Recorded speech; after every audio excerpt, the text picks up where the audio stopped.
Dewa Perang Ye Shikai. Bab 1411.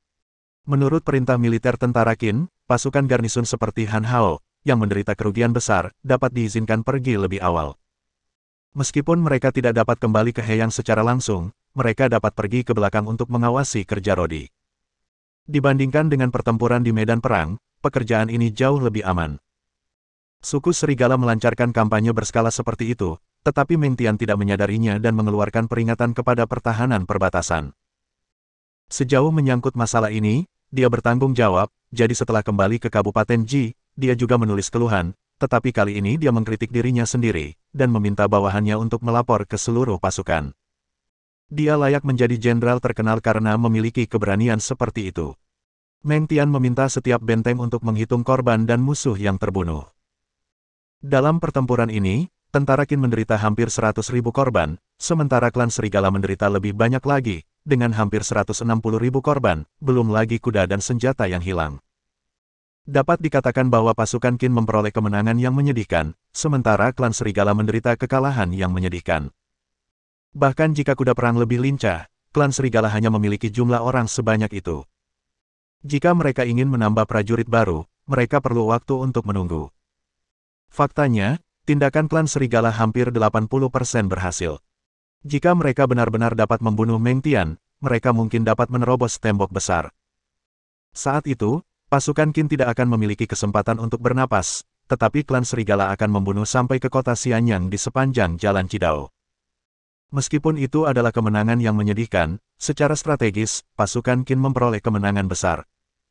Setelah serangan terhadap Jixian gagal, klan Serigala mulai mundur, dan 4 benteng yang hilang juga berhasil direbut kembali. Pada titik ini, garis pertahanan pasukan Qin masih utuh, tetapi klan Serigala tidak lagi dapat melancarkan serangan yang ganas. Mungkin tidak lama lagi mereka akan kembali ke padang rumput dengan malu, melatih pasukan mereka, dan bertempur lagi setelah beberapa waktu.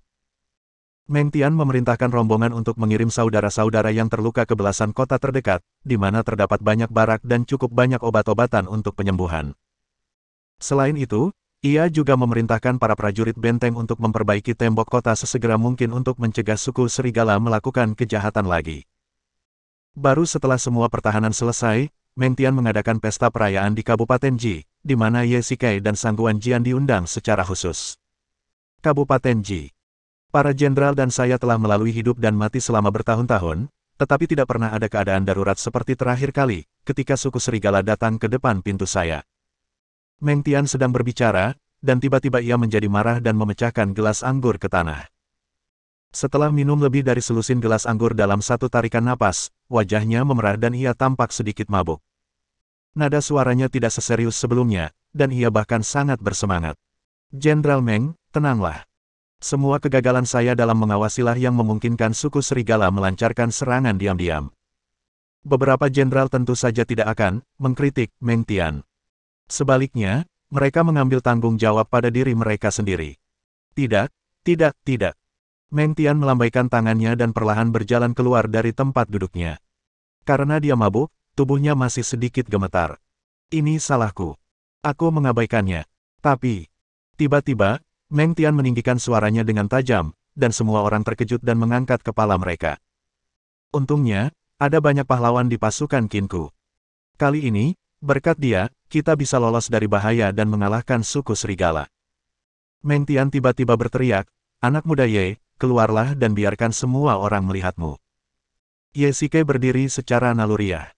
Semua orang menatapnya. Meng Tian melangkah maju dengan lebih bersemangat, meraih tangannya, dan berjalan di depan semua orang. Anak muda Ye membawa 1.000 pasukan kavaleri dan menakuti puluhan ribu serigala. Selain itu, benteng Si Feng mampu bertahan dan memusnahkan ribuan musuh. Itu juga berkat dia. Meng Tian tertawa terbahak-bahak. Dikatakan bahwa mudah kehilangan kendali setelah mabuk. Aku tidak menyangka bahwa Meng Tian, yang biasanya begitu ketat, akan seperti ini. Jenderal Ye adalah seorang jenderal muda, tetapi dia memiliki kemampuan sipil dan militer yang baik, pemberani dan banyak akal, dan memiliki masa depan yang cerah. Ya, itu adalah berkat dari Yang Mulia Kaisar Pertama dan Jenderal Meng bahwa dinasti Qin memiliki pilar bakat seperti itu. Bagaimana, Ye Boy, apakah kamu punya sesuatu untuk dikatakan? Kamu telah memberikan kontribusi yang besar, penghargaan apa yang kamu inginkan?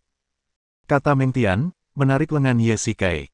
Ahem, Jenderal Meng, aku juga tidak menginginkan apapun.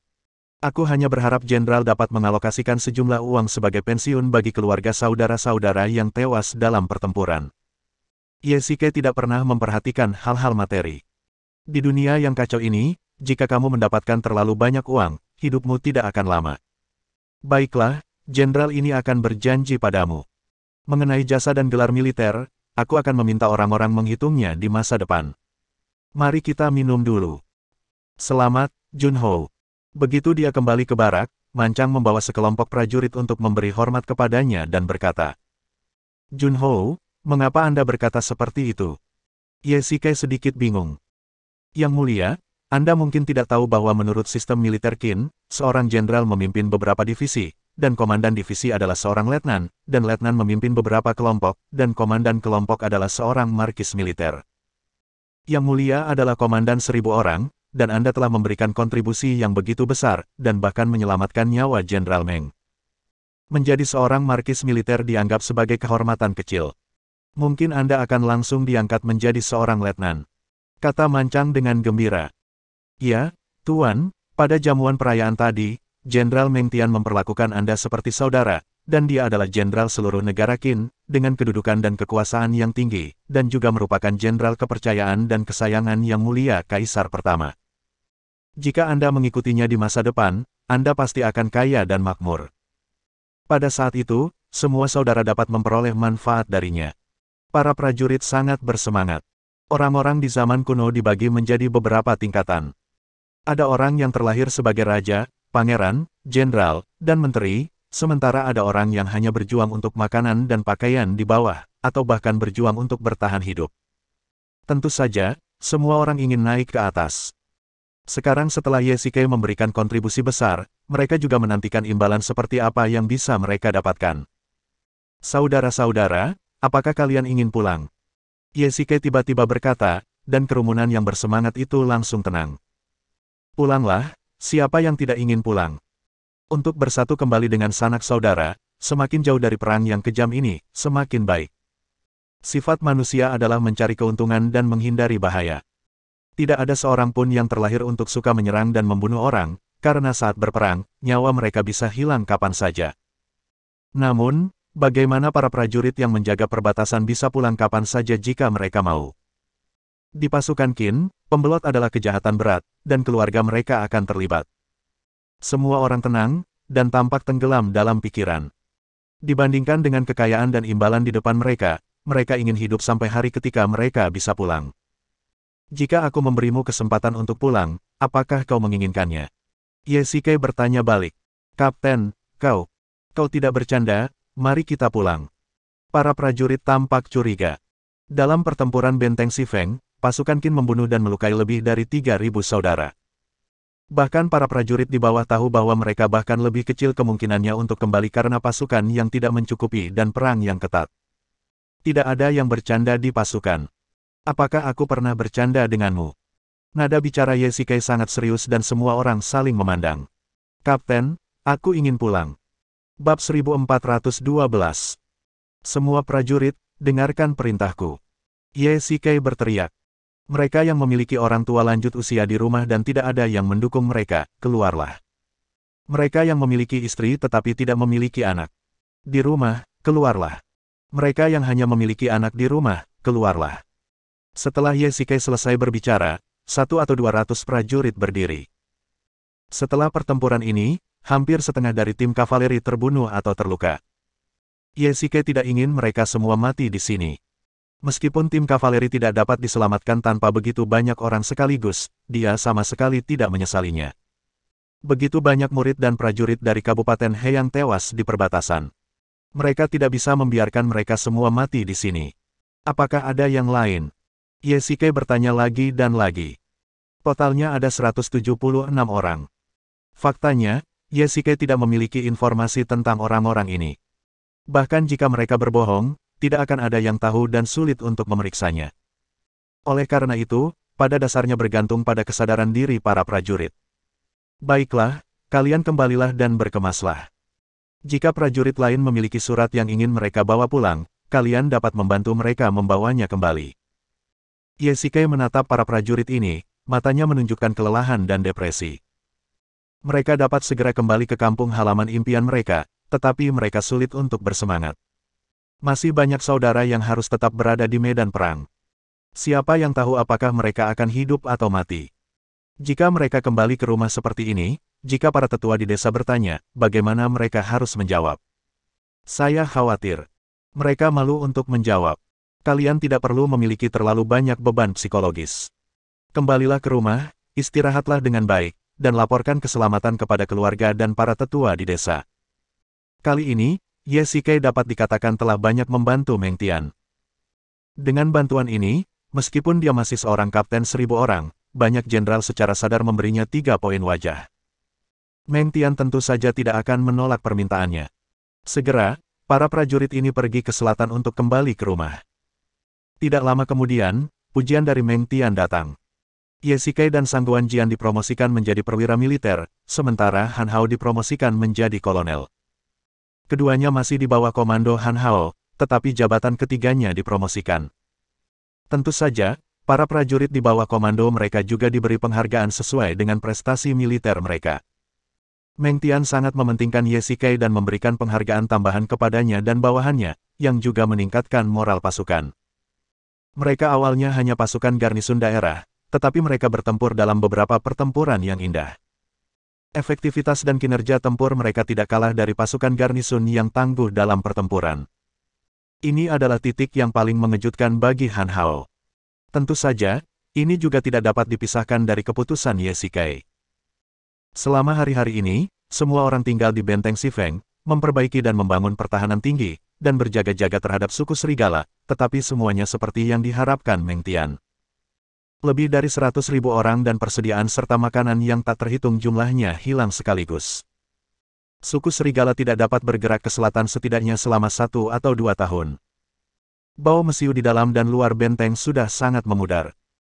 Memanfaatkan waktu damai yang langka ini, pasukan di belakang juga berdatangan satu persatu, termasuk 50.000 penjaga dari Xianyang dan garnisun dari daerah lain. Jika Ye Shikai menebak dengan benar, dalam waktu sekitar 1 bulan, setelah situasi garis pertahanan stabil, mereka mungkin bisa pulang. 2 minggu kemudian, bunuh. Ye Shikai melihat tim kavaleri di depannya berlatih di arena pacuan kuda, dan dia sangat senang. Meng Tian tidak mengingkari janjinya. Pasukan berikutnya juga ditugaskan ke berbagai benteng dan garis pertahanan. Selain kuda perang yang ditangkap dalam pertempuran sebelumnya, tim kavaleri berhasil dibangun kembali, dan kali ini jumlahnya 2.000 orang. Sebenarnya, sangat mustahil bagi garnisun biasa untuk memiliki kavaleri sebanyak 2.000 orang. Tentu saja, ini dilakukan secara khusus oleh Meng Tian. Dalam pertempuran di daerah Ji, tim kavaleri Ye Shikai memberikan kontribusi besar, jadi Meng Tian sangat mempercayainya. Wan Qiyuan, bagaimana situasinya? Dalam pertempuran ini, Wan Qiyuan memimpin dengan baik dan membunuh 30 suku serigala dengan tangannya sendiri, jadi dia dipromosikan menjadi 500 master. Tentu saja, membiarkan mantan tawanan suku serigala bertugas sebagai perwira tentara Qin memang menghadapi banyak tentangan, tetapi Ye Shikai tetap mengatasi semua keberatan. Karena alasan ini, dia mengizinkan Wan Qiyuan untuk masuk ke pendaftaran rumah tangga negara Qin, sehingga dia akan dianggap sebagai warga negara Qin. Laporkan ke tentara, pelatihan sedang ditingkatkan, tetapi semuanya berjalan dengan baik. Sebagian besar prajurit baru adalah orang utara yang telah berhubungan dengan kuda perang, jadi tidak sulit untuk melatih mereka. Wan Qiyuan melanjutkan, juga, 2.000 set baju zirah dan senjata yang dikirim oleh Jenderal Meng telah tiba. Dengan peralatan ini, moral pasukan sangat tinggi, dan mereka semua ingin pergi ke medan perang dan bertempur sampai mati. Sangat bagus, moral adalah hal yang baik, tetapi saya harap mereka semua dapat kembali ke rumah dengan selamat. Ye Shikai sendiri menaiki kuda perang dan berlatih bersama kavaleri. Benteng Xifeng adalah tempat yang dingin dan pahit di perbatasan. Tidak ada hiburan, dan tentu saja tidak sebagus Jixian. Pada hari-hari tanpa perang, ada sedikit kebosanan dalam kenyamanan. Selain pelatihan, para prajurit hanya mengobrol santai. Bahkan Ye Shikai merasa sedikit bosan. Di bawah pelatihan Wan Qiyuan dan instruktur serigala lainnya, tim kavaleri secara bertahap menjadi pasukan elit. Akhirnya, sepotong informasi dari Alimu memecah suasana nyaman ini. Ribuan prajurit suku serigala membangun kamp perbekalan 50 mil di utara benteng Sifeng dan tinggal di sana, tampaknya untuk mempersiapkan serangan balik di masa mendatang. Tindakan mereka sangat rahasia. Jika bukan karena Alimu, pedagang suku serigala, pasukan Qin tidak akan dapat memperoleh intelijen militer ini. Saudara Ye, bagaimana menurutmu? Han Hao melihat peta dan sedikit mengernyit. Suku serigala bertekad untuk tidak berubah, jadi tentu saja kita tidak bisa membiarkan mereka beristirahat dengan tenang. Ye Shikai mencibir. Situasi saat ini telah berubah. Pasukan Qin kuat dan memiliki persediaan yang cukup. Suku serigala berani membangun stasiun pasokan dalam jarak sedekat itu karena mereka yakin pasukan Qin tidak berani meninggalkan benteng. Selain mempertahankan kota, mereka tidak berani mengambil inisiatif untuk berperang, jadi mereka begitu berani. Ye Shikai bukanlah orang yang suka pamer dan tidak akan mengerahkan pasukan untuk prestasi militer, tetapi kali ini dia bertekad untuk menyerang, dan itu wajar karena suatu alasan. Persediaan adalah bagian penting dari perang. Tanpa makanan dan rumput, pasukan akan malu untuk berperang. Menghancurkan stasiun pasokan ini sama saja dengan menghancurkan harapan suku serigala untuk menyerang balik benteng Sifeng. Dari apa yang kamu katakan, Saudara Ye, inilah saatnya bagi kavalerimu untuk membuat prestasi. Han Hao tersenyum tipis. Dia menduga jawaban Ye Shikai akan seperti ini. Tentu saja, butuh 1000 hari untuk mengumpulkan pasukan dan hanya 1 hari untuk menggunakannya. Kavaleri besi memiliki mobilitas yang baik dan dapat bertarung dengan cepat dan tegas. Kalau begitu, Saudara Ye, ayo kita berangkat sekarang. Tuan Han, mohon tunggu sebentar. Tiba-tiba, Ye Shikai menghentikan Han Hao. Kenapa? Apakah Saudara Ye punya ide lain? Suku serigala belum mengirimkan semua perlengkapan ke kamp. Jika kita menyerang sekarang, bukankah itu akan membuang-buang waktu? Lebih baik menunggu dan memilih hari untuk berangkat. Bab 1413. Haha, ternyata kakak Ye sudah meminta rencana yang bagus. Aku ingin tahu apakah kau bisa mengajariku 1 atau 2. Han Hao bertepuk tangan. Dia selalu memiliki penglihatan yang bagus. Ketika pertama kali bertemu Ye Shikai, dia merasa bahwa orang ini memiliki prospek yang tidak terbatas dan merupakan ahli taktik yang langka. Tentu saja, tetapi rencana ini terkait dengan apakah rencana tim kavaleri dapat berhasil. Aku harap Tuan Han Hao dapat merahasiakannya untukku. Ye Shikai mengangguk dan berkata, tentu saja, informasi militer tidak boleh dibocorkan. Aku yang paling tahu tentang ini. Di luar barak. Tuan Ye, kudengar tugas menghancurkan kamp pasokan suku serigala kali ini diberikan kepadamu. Apakah kau punya rencana? Katakan padaku. Setelah Sang Guanjian menjadi perwira militer, dia telah membantu Han Hao di sisinya, mengawasi pelatihan di waktu normal dan memimpin pasukan untuk maju ke medan perang di masa perang. Tentu saja, tetapi aku belum bisa memberitahumu. Hei, kau merahasiakannya bahkan dariku. Kau terlalu tidak bersahabat. Sang Guanjian tidak menyangka Ye Shikai akan menolak, dan cukup bingung. Tentu saja aku tidak waspada terhadapmu, tetapi ada beberapa hal yang tidak ingin kau ketahui. Yah, karena kau tidak ingin mengatakannya, pasti ada alasannya. Jika aku bertanya lagi, itu akan terlalu keras kepala. Singkatnya, jika rencanamu membutuhkan bantuanku, meskipun infanteri tidak memiliki kuda, serangan jarak jauh tidak masalah. Haha, itu bagus, aku merasa lega mendengarmu mengatakan itu. Ye Shikai menepuk bahunya. Sejujurnya, dia tidak pernah meremehkan lawan-lawannya. Dia mengalahkan suku serigala beberapa kali sebelumnya, sebagian besar dengan memanfaatkan medan dan keuntungan psikologis. Jika dia harus melawan suku serigala secara langsung di dataran, dia mungkin tidak yakin. Oleh karena itu, jika dia ingin menyelinap menyerang kamp pasokan, dia masih harus mengandalkan strategi. Suesan, bagaimana pemulihanmu? Ye Shikai membawa beberapa daging ke kamp medis. Sejak pertempuran terakhir, Suesan telah terbaring di sini. Untungnya, Meng Tian memberinya banyak obat trauma, jika tidak, cedera serius Suesan tidak akan diketahui kapan dia akan pulih. Jawab Kapten, oh tidak, seharusnya Junho, aku merasa jauh lebih baik. Suesan berdiri dari tempat tidur ketika dia melihat Ye Shikai, dengan perban tebal di dadanya. Meskipun dia terlihat baik sekarang, ketika dia terluka hari itu, dia hampir tidak bernapas dan dalam kondisi kritis. Beberapa luka cukup dalam untuk melukai organ dalamnya. Itu bagus, berbaringlah dan sembuhkan lukamu dengan cepat. Ketika kamu sudah sembuh, aku akan membawamu pulang. Ye-Shike menyerahkan sup yang dibawanya. Haha, Junho, bagaimana kamu tahu aku ingin makan daging? Aku hanya bisa makan roti kukus dan minum bubur nasi di kam yang terluka ini, dan mulutku hampir tidak berasa. Suesan mengambil sup itu dan mengulurkan tangannya untuk mengambil sepotong besar daging dan menggigitnya. Kali ini kamu sudah berjasa, dan kamu akan diberi hadiah daging dan anggur yang enak, tetapi kamu sekarang terluka, jadi tidak cocok untuk kamu minum. Ye-Shike menjelaskan. Tidak apa-apa, tidak apa-apa. Daging saja sudah cukup. Aku tahu jika aku mengikuti Junho, aku akan makan daging setiap hari. Suesan makan dengan agak malu. Ngomong-ngomong, dia sekarang adalah kepala desa, dan dia hanya makan bubur nasi dan roti kukus saat dia terluka. Dapat dilihat bahwa makanan prajurit biasa bahkan lebih buruk. Di era ini, daging memang bukan sesuatu yang bisa dimakan orang biasa. Paling banter, hanya ada beberapa ayam, bebek, dan ikan untuk dimakan, tetapi suku serigala berbeda. Makanan mereka banyak mengandung daging. Ye-Shike tiba-tiba berpikir apakah dia bisa merebut daging saat dia pergi ke stasiun perbekalan. Junho, apakah kamu punya misi? Suesan tiba-tiba bertanya. Kau benar. Aku memang punya misi penting sekarang, tapi... Kakak Suesan, kau masih dalam tahap pemulihan, jadi jangan ikut serta dalam misi ini. Ye-Shike membujuk. Junho, tenanglah. Aku paling tahu tubuhku. Meski lukanya belum sembuh, itu pasti tidak akan memengaruhi aksinya. Suesan segera bangkit dari tempat tidur dan berkata dengan tegas. Suesan, kali ini karakternya harus menunggang kuda untuk menyerang. Lukamu belum sembuh sepenuhnya, jadi kau tidak cocok untuk ikut serta. Dengarkan perintahku dan pulihlah di sini. Kalau begitu, aku akan menuruti perintahmu. Nada bicara Suesan penuh penyesalan, dan dia tiba-tiba bertanya, Jenderal, apa misi kavaleri? Menyergap kamp perbekalan suku serigala. 3 hari kemudian.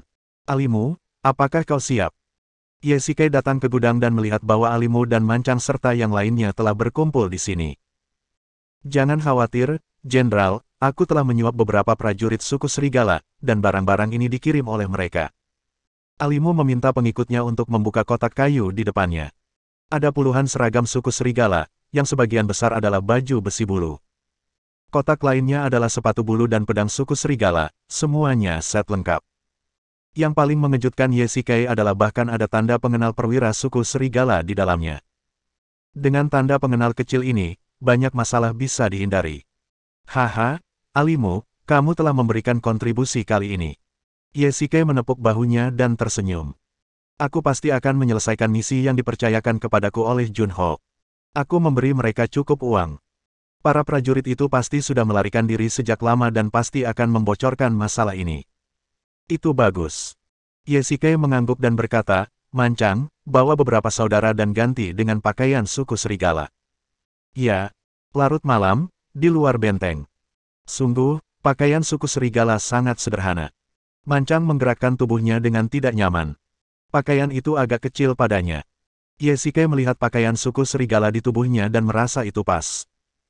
Sebaliknya, mengenakan baju besi bulu ini di tubuhnya, mengayunkan pedang jauh lebih ringan. Junho, apakah trik kita benar-benar berguna?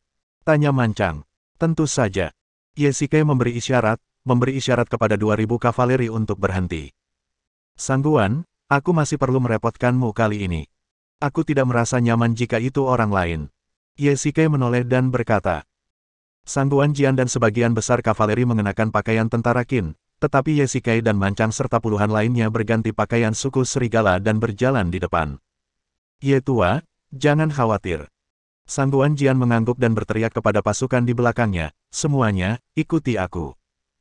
Setelah Sangguan Jian pergi dengan 2000 prajurit berkuda, Ye-Shike juga memerintahkan semua orang untuk mengikutinya dan berlari menuju kamp perbekalan. Wan Qiyuan, terserah padamu nanti. Ye-Shike menyerahkan token kepadanya dan menepuk bahunya. Jangan khawatir, Junho. Semua orang perlahan-lahan datang ke kamp perbekalan suku serigala. Ye-Shike masih ingat dengan jelas bahwa terakhir kali, Ma Peng dan Helian berkolusi untuk berkomplot melawan mereka, ingin menggunakan kamp perbekalan sebagai umpan untuk memusnahkan mereka dan kemudian menyerahkan benteng, tetapi kemudian Ye-Shike menggunakan trik yang sama terhadap mereka. Namun kali ini, mereka benar-benar ingin menghancurkan tempat ini. Berhenti, siapa kalian? Bab 1414. Para atasan meminta kami untuk datang dan memeriksa. Wan Qiyuan menjawab kepada para penjaga dalam bahasa serigala. Karena pasukan Qin dan suku serigala tidak berbicara dalam bahasa yang sama, jika mereka ingin berbaur, mereka harus memiliki seseorang yang mengerti bahasa serigala. Secara kebetulan, Ye Shikai memiliki sekelompok instruktur serigala di bawah komandonya, jadi dia meminta Wan Qiyuan untuk berpartisipasi dalam operasi ini. Saat dia berbicara, Wan Qiyuan mengeluarkan sebuah token dari sakunya dan menyerahkannya kepada penjaga. Ini semua dibeli dari para perwira serigala oleh Alimu dengan harga tinggi. Manajemen suku serigala tidak seketat dan sestandar pasukan Qin. Para prajurit akan menyelinap pergi dari waktu ke waktu, dan tidak seorang pun akan meragukan mereka. Alimu memberi mereka godaan bunga yang besar. Uang itu cukup bagi mereka untuk membeli beberapa budak setelah kembali ke padang rumput dan hidup dengan nyaman selama sisa hidup mereka, jadi mereka bahkan memberikan token itu dengan kedua tangan. Silakan masuk. Perwira militer, ada 3.000 penjaga serigala di kamp. Apa yang harus kita lakukan selanjutnya?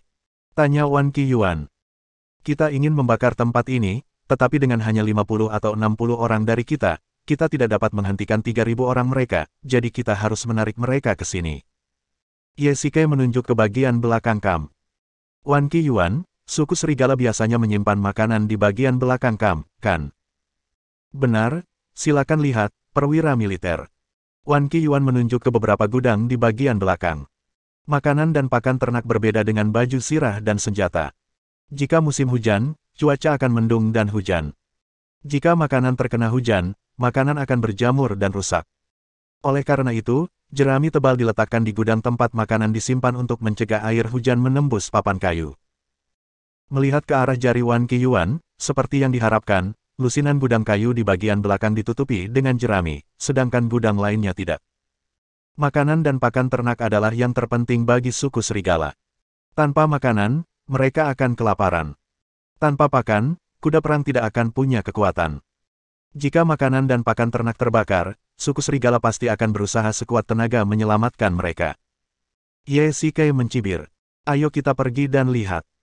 Wah, Junho, makanan di sini sangat banyak, dan ada puluhan di antaranya dalam satu baris. Berapa banyak makanan yang dibutuhkan? Kata Mancang dengan heran. Setidaknya puluhan ribu batu, cukup untuk dimakan puluhan ribu orang selama sebulan.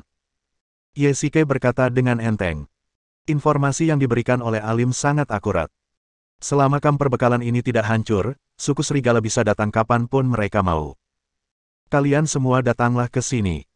Ye Shikai meminta semua orang untuk berkumpul dan mengeluarkan tongkat kayu pendek dari sakunya. Bentuk dan ukurannya agak seperti granat. Ini adalah pemantik api. Kalian masing-masing punya satu di tangan kalian. Biar aku tunjukkan. Ye Shikai membuka tutupnya dan menarik cincin penarik ke dalam. Api segera keluar dari pelabuhan. Ye Shikai melemparkannya ke dalam gudang dan dengan cepat membakar jerami. Kalian semua melihatnya, pergi dan nyalakan gudang lainnya segera. Ya. 10 menit kemudian. Tuan, semuanya sudah selesai. Ada puluhan lumbung, dan tidak ada yang hilang. Pemantik api ini benar-benar berguna. Mancang berkuda lebih dulu, dan kemudian semua orang bergabung dengannya. Pada saat yang sama, gudang yang terbakar juga mengeluarkan asap tebal, dan api menyala, seterang siang hari. Oh tidak, gandumnya terbakar, cepat padamkan. Ayo, cepat padamkan. Para prajurit serigala yang menjaga desa juga menemukan kelainan di sini, dan segera mengatur orang untuk memadamkan api. Ye Shikai memberi isyarat kepada semua orang untuk tidak panik. Mereka sekarang mengenakan pakaian serigala, jadi mereka tidak dapat mengenalinya, dan mereka tidak akan menyadari bahwa tentara Qin telah menyusup dan menyabotase mereka. Mereka hanya akan berpikir bahwa gudang itu terbakar secara tidak sengaja. Kita tidak perlu panik, semua orang ikuti aku. Ye Shikai menolehkan kepala kudanya, dan semua orang berlari kencang menuju pintu.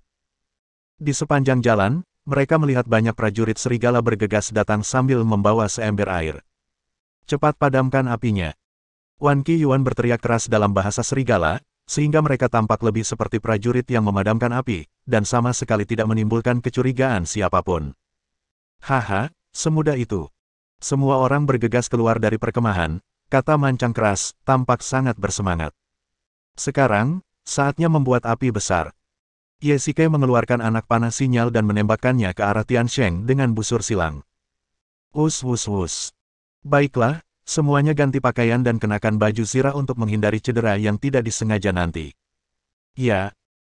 Ye tua, apakah kalian siap? Tidak lama kemudian, Sang Guanjian tiba dengan 2.000 prajurit kavaleri. Ye Shikai berganti ke baju zirahnya sendiri dan tampak tenang. Tentu saja, bagaimana kalau, mari kita bunuh mereka semua. Tidak masalah. Prajurit kavaleri, mari kita masuk dan bakar mereka semua. Ye Shikai berbalik dan berteriak keras sambil memegang tombak di tangannya. Bunuh. Ye Shikai dan Sang Guanjian bergegas ke depan. Sementara prajurit serigala yang menjaga kamp pergi ke belakang untuk memadamkan api, mereka memimpin kavaleri untuk maju langsung dan langsung menerobos gerbang kamp. Prajurit serigala bahkan tidak punya waktu untuk bereaksi dan langsung terbunuh. Cepat, bakar gudang mereka. Jangan pedulikan orang-orangnya, bakar saja mereka. Bakar semuanya. Kavaleri memegang obor dan memberi nama ratusan gudang satu persatu. Suku serigala tidak dapat menghentikan pertahanan dengan tergesa-gesa. Setelah mereka mengumpulkan tim, seluruh kamp perbekalan dilalap lautan api. Api menyebar dengan cepat. Bahkan jika suku serigala datang dengan 10.000 orang lagi, akan sulit untuk memadamkannya. Semuanya mundur. Melihat api hampir padam, Ye Shikai tidak ingin bertarung lagi. Dia segera mengumpulkan tim untuk mengungsi. Mancang memimpin jalan, dan tim kavaleri masuk dan keluar dengan cepat, hampir tanpa hambatan. Bala bantuan suku serigala akan segera tiba, ayo cepat. Di luar kamp pasokan, semua orang sangat bersemangat.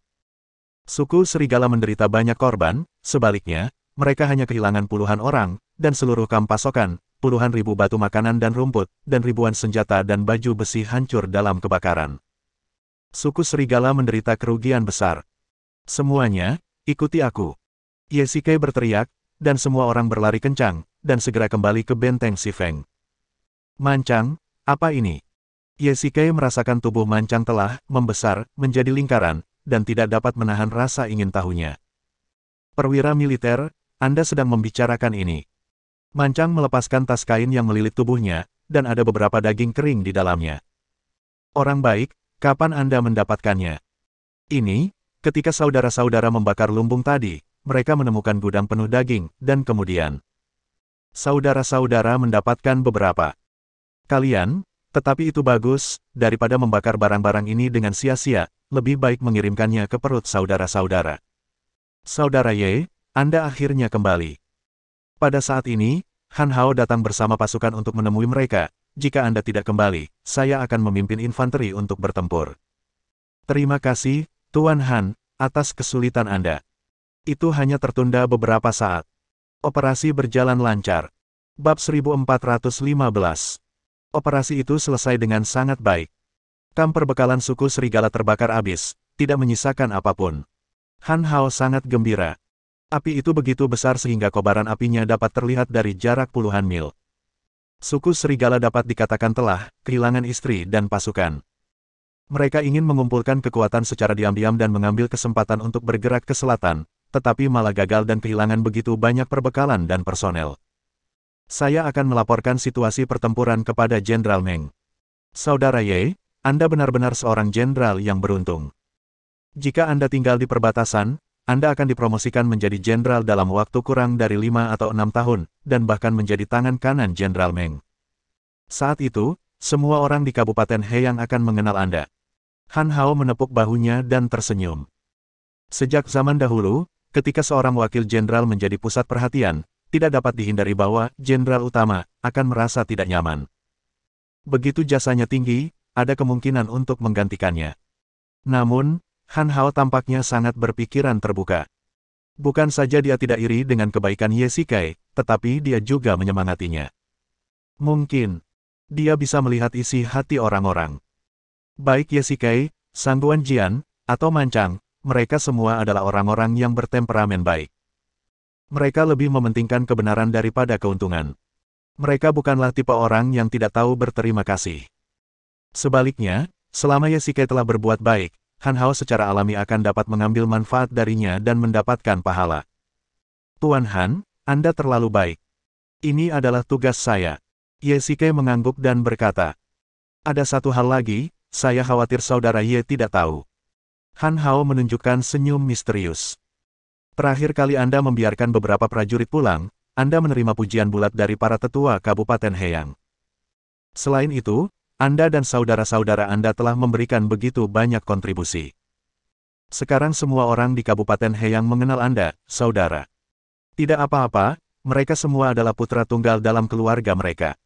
Jika mereka tewas dalam pertempuran, bukankah seluruh keluarga akan tewas? Selain itu, jika pasukan adalah tali ini tidak selalu dapat diregangkan. Ye Sikei menjelaskan. Petik 2. Kakak Ye benar, tetapi, seperti ini, tidak boleh ada yang kedua kalinya di masa depan. Kakak, kamu harus mengerti, bagaimanapun juga, moral tentara adalah prioritas utama. Han Hao memaksakan senyum, dan sepertinya ada sesuatu di balik kata-katanya. Meng Tian juga tahu tentang masalah ini, dan dia tidak mengomentarinya. Dengan kata lain, dia tidak setuju atau menentang Ye Sikei yang mengizinkan beberapa prajurit pulang. Selalu menjadi ilmu untuk mengetahui pikiran bos. Ye Sikei tidak bodoh. Dia telah mengalami pasang surut kehidupan dan cara-cara dunia. Ketidaksetujuan atau pertentangan Meng Tian sebenarnya adalah pertentangan. Terlepas dari apapun, jika 400.000 tentara di perbatasan mendengar berita itu, jika mereka juga meminta untuk pulang, apakah Meng Tian setuju atau tidak? Tuan Han, saya mengerti. Ye Sikei membungkuk dan berkata, haha, benar juga, saudaraku, kamu punya kemampuan dan koneksi. Kalau kamu bekerja keras, tinggal menunggu waktu saja sebelum kamu dipromosikan dan diberi penghargaan. Han Hao menghibur, sebenarnya, aku tahu betul pikiranmu. Aku adalah komandan garnisun Kabupaten Heyang. Siapa di antara saudara-saudara ini yang tidak diserahkan kepadaku oleh para tetua daerah? Mereka terluka dan terbunuh. Aku merasa lebih tertekan daripada kamu, tapi ini adalah medan perang, dan kematian tidak bisa dihindari. Kapan perang akan berakhir? Tanpa disadari, 2 bulan telah berlalu. Hari-hari ini, pasukan telah tinggal di benteng, dan tidak ada perintah tindakan. Rutinitas harian adalah pelatihan dan patroli. Untuk sementara waktu, Ye Sikei memiliki ilusi bahwa perang telah berakhir. Aku tidak tahu bagaimana keadaan Jiqian dan yang lainnya. Ye Sikei berdiri di tembok kota, meniup angin utara yang dingin menggigit. Dia masih mengenakan baju zirah bulu yang dijahit He Linghan untuknya sebelum ekspedisi. 2 bulan hanyalah momen yang cepat berlalu bagi banyak orang. Itu hanya 60 malam lagi di tempat tidur dan 2 gaji lagi. Namun bagi para kerabat yang mencari orang-orang hilang, itu adalah siksaan siang dan malam. Ye Sikei dapat memikirkan berapa banyak orang di zaman modern yang mengkhawatirkannya. Ye Sikei masih ingat bahwa ketika dia berada di Gunung Suci, dia bertemu dengan seekor binatang raksasa, dan kemudian bertemu dengan semburan cahaya, dan kemudian dia menyeberang ke sini, lengah, dan dia bahkan tidak memiliki kesempatan untuk bereaksi. Sekarang, saya khawatir semua orang mengira dia sudah mati. Ye Sikei tersenyum pahit. Seorang Pluto, tanpa kekuatan batin dibawa pergi oleh binatang raksasa itu sendirian, dan dia secara misterius menghilang selama 3 bulan. Dia tidak pernah meninggalkan Gunung Suci. Bahkan jika dia tidak dimakan oleh binatang raksasa itu, dia pasti sudah mati kelaparan sejak lama. Ye Sikei juga membuat rencana terburuk. Jika dia benar-benar tidak bisa kembali, dia hanya bisa berdoa dalam hatinya agar semua orang berhenti mengkhawatirkannya dan melupakannya sesegera mungkin. Tentu saja, Ye Sikei tidak menyerah pada dirinya sendiri, tetapi jika dia ingin menyelidiki semua rahasia, termasuk mengapa dia melakukan perjalanan melintasi waktu, itu akan membutuhkan waktu untuk menyelidikinya, dan dia tidak bisa terburu-buru. Bayangkan, jika Ye Sikei berteriak, dia hanya akan dianggap sebagai orang gila, karena tidak peduli apakah itu orang kuno atau modern, mereka tidak akan percaya pada masalah perjalanan melintasi waktu. Dia harus bertanya kepada ahli. Ye tua, jadi kamu di sini, berdiri di puncak kota sendirian, apa yang kamu lihat? Pada saat ini, Sang Guan Jian datang bersama orang-orang. Kabar baik, apakah kamu ingin mendengarnya? Apa yang kamu bicarakan, cepatlah dan katakan. Ye Sikei cukup tertekan dan tidak punya mood untuk bercanda dengannya. Kita akan segera kembali. Para atasan telah mengeluarkan penunjukan untuk penggantian benteng. Apa yang kamu katakan? Ye Sikei tiba-tiba berdiri dan berteriak, jadi, bisakah kita kembali? Yah, tidak juga. Sebelum kita kembali ke Heyang, kita harus pergi ke kota Xianyang terlebih dahulu. Sang Guanjian mengatakan sesuatu yang mengejutkan. Kota Xianyang adalah ibu kota dinasti Qin. Di dinasti Qin, kota itu adalah tempat yang makmur, tetapi mengapa mereka pergi ke Xianyang? Mengapa kita harus pergi? Sebenarnya, itu adalah permintaan Jenderal Meng. Kali ini, kita memiliki catatan terbaik dan paling berjasa di antara semua garnisun daerah, terutama Anda. Jenderal Meng mengadakan perjamuan kecil untuk Anda setiap 3 hari dan perjamuan besar setiap 5 hari. Jelas bahwa dia menghargai Anda dan ingin mempromosikan Anda. Ketika kita tiba di Xianyang, mungkin dia akan membawa Anda untuk bertemu dengan Yang Mulia Kaisar pertama dan mencarikan Anda posisi militer yang lebih baik. Ini sangat buruk. Kalau tidak, sebaiknya saya menolak. Anda dan Tuan Han dapat membawa saudara-saudara ke sana. Saya akan kembali ke daerah Heiyang sendirian. Hei, Pak Tua Ye, apakah otakmu sudah rusak, atau kau pikir aku bercanda? Jenderal Meng ingin mempromosikanmu secara pribadi, yang merupakan impian banyak prajurit. Saat kau tiba di kota Xianyang, Jenderal Meng akan mengucapkan beberapa patah kata yang bagus untukmu.